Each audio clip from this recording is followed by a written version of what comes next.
Hello friends, welcome to defence matrix. तो आज हम एक टॉपिक को डिस्कस करेंगे जहां पर ये क्लेम्स हैं कि जो Su-30 SM का अपग्रेड है, यानी कि Su-30 SM2 जो अपग्रेड है वो हो जाने के बाद उसकी जो कैपेबिलिटी है वो रफ़ाल को मैच करेगी। Su-30 SM जो है वो कज़न है Su-30 MKI का और मैक्सिमम फीचर्स दोनों आपस में शेयर करते हैं। तो ये कहा जा रहा है कि जो Su-30 SM का SM2 अपग्रेड है वो हो जाने के बाद जो कैपेबिलिटी है उसकी वो रफ़ाल को मैच करेंगी। तो इसको हम आज डिटेल में समझने की कोशिश करेंगे। तो इस मॉडिफिकेशन में जो चीज़ें इंक्लूड कर रही हैं वो है, पहला, इसका जो रडार है उसको चेंज करके Su-35 का Airbus E लगाया जाएगा और जो इंजन है वो भी चेंज करके AL-41 लगाया जाएगा जो कि Su-35 में लगता है। तो जो थ्रस्ट नंबर्स हैं वो 16% इंक्रीज़ हो जाएंगे। तो डेफिनेटली जो थ्रस्ट टू वेट रेशियो है वो भी बेटर हो जाएगा और जो फ्लाइट परफॉर्मेंस है वो भी इम्प्रूव हो जाएगी। और मॉडिफिकेशन की बात करें तो जो इसका स्ट्रक्चर है उसे ओपन आर्किटेक्चर स्ट्रक्चर बनाया जाएगा जहां पर मल्टीप्लेक्स डेटा एक्सचेंज लिंक्स को यूज़ किया जाएगा इंफॉर्मेशन मैनेजमेंट सिस्टम के लिए, साइटिंग के लिए navigation control radar system, optical location system, साथ ही साथ कम्युनिकेशन मॉनिटरिंग रिकॉर्डिंग और इलेक्ट्रॉनिक वॉरफेयर इक्विपमेंट्स। तो मल्टीप्लेक्स डेटा एक्सचेंज लिंक्स को यूज़ करने का फ़ायदा ये है कि इसमें जो मॉडिफिकेशन है फ्यूचर में वो आसानी से किए जा सकते होंगे। अगर किसी और कंट्री को ये दिया जाता है तो वो अपने हिसाब से इन इक्विपमेंट्स को चेंज कर सकता है, कोई इशू नहीं आएगा। बाकी जो इसका रडार है वो सबसे बड़ा अपग्रेड है। वो कैपेबल है 3 मीटर स्क्वायर ऑब्जेक्ट को 350 किलोमीटर के डिस्टेंस पर डिटेक्ट करने के लिए। तो अगर आप नॉर्मली कंपेयर करते हैं रफ़ाल और Su-30 SM2 को, तो जो मैक्सिमम टेक ऑफ वेट है SM2 का वो है 34,500 किलोग्राम्स, वहीं पर रफ़ाल का है 24,500 किलोग्राम्स। पर जो वेपन लोड है SM2 का वो 8,000 किलोग्राम का है और रफ़ाल का जो है वो 9,000 किलोग्राम का है। तो रफ़ाल ज़्यादा वेपन्स को कैरी कर सकता है, वहीं पर जो Su-30 SM2 है या फिर MKI है वो ज़्यादा फ्यूल कैरी कर सकता है।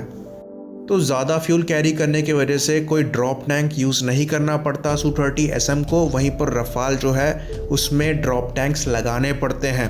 तो ज़्यादा वेपन पेलोड कैरिंग कैपेसिटी होने के बाद भी एक्सटर्नल हार्ड पॉइंट पे उसे ड्रॉप टैंक्स यूज़ करने पड़ते हैं। तो यूज़फुल जो पेलोड है वो Su-30 SM2 का ज़्यादा है।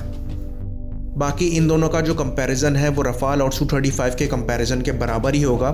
पर एक चीज़ में जो Su-30 SM है वो बेटर होगा, वो है एयर टू ग्राउंड रोल, क्योंकि वहाँ पर एक और आपका वेपन सिस्टम ऑफिसर बैठा होता है जो कि वेपन डिलीवरी को हैंडल करता है। तो पायलट पे वर्कलोड कम होगा। साथ ही साथ फ्यूचर में जो स्वॉर्म ड्रोन का कॉन्सेप्ट है वो 2 पायलट के साथ ज़्यादा बेटर वर्क कर पाएगा। तो Su-30 MKI उस रोल के लिए भी ज़्यादा सूटेबल होगा। वेरएज रफ़ाल भी ट्विन सीटर वेरिएंट पे आते हैं, पर Su-30 MKI या फिर Su-30 SM में ये चीज़ स्टैंडर्ड है। तो डेफिनेटली मॉडिफिकेशन के बाद Su-30 SM2 या फिर MKI जो है वो मैच करेगा रफ़ाल की कैपेबिलिटी को। पर ये कंपैरिजन आप तब करेंगे जब दोनों ऑपरेशनल एयरक्राफ्ट होंगे। मेंटेनेंस और रिलायबिलिटी के मामले में जो Su-30 SM2 है वो काफ़ी पीछे रह जाएगा रफ़ाल की कंपैरिजन में। रफ़ाल की जो मेंटेनेंस है वो बेटर है, डिज़ाइन मॉड्यूलर है, तो पार्ट्स चेंज करने में टाइम ज़्यादा नहीं लगता है। और ये जो मेंटेनेंस और अवेलेबिलिटी है ये रफ़ाल के लिए बहुत बड़ा पॉजिटिव पॉइंट है। वो Su-30 MKI या SM2 अपग्रेड होने के बाद नहीं मैच कर सकते क्योंकि उन्हें वैसा डिज़ाइन ही नहीं किया गया है।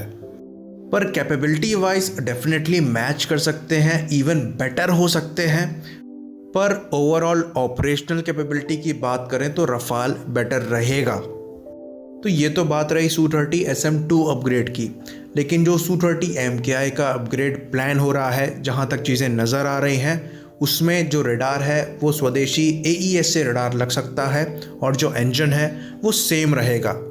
वहीं पर बात जब EW सूट की आती है तो वहाँ पर वो देसी ऑप्शन हो सकता है जो कि काफ़ी कैपेबल है। बाकी वेपन्स ऑप्शन के बारे में हम देख ही चुके हैं कि Su-30 MKI में ऑलमोस्ट जितने भी स्वदेशी वेपन्स हैं उनको टेस्ट किया जा रहा है और फ्यूचर में लगाए जाएंगे। तो जो वेपन्स हैं उन पे एयरक्राफ्ट की जो कैपेबिलिटी है वो काफ़ी हद तक डिपेंड करती है और Su-30 MKI के पास ये ऑप्शंस है कि वो स्वदेशी वेपन्स, रशियन वेपन्स और इवन वेस्टर्न वेपन्स को फायर कर सकता है। तो उसकी जो कैपेबिलिटी है वो टोटली डिफरेंट होगी SM-2 से।